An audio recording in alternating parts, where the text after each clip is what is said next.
So the question is, the first number and second number are 12.5% and 25% more than a third number respectively.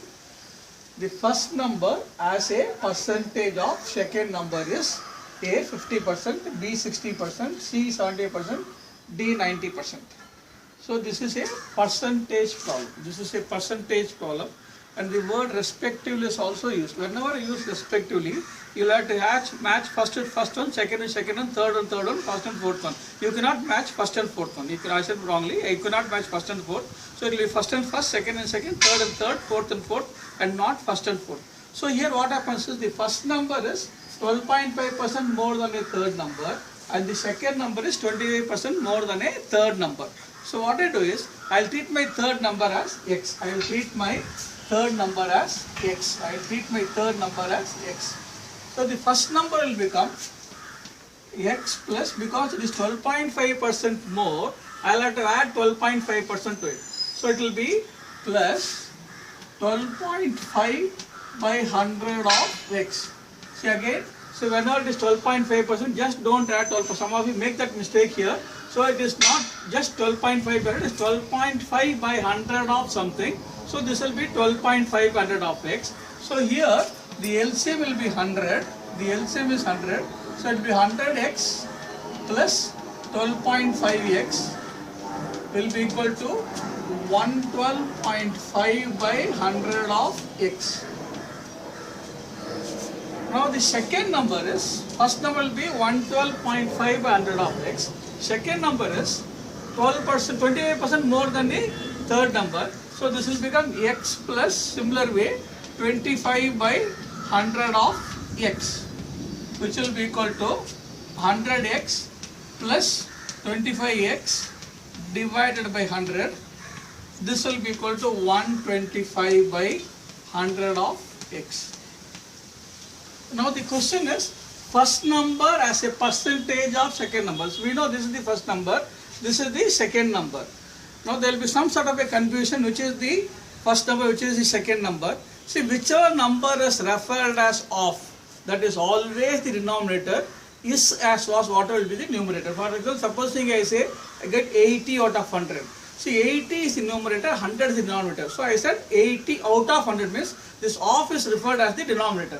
So here the of is the denominator. So what you have to do is, first number as a second number means it will be 112.5 by 100 of x divided by 125 by 100 of x into 100. Percentage means if it is this much for this, then what it is for 100. So I have to multiply this by 100.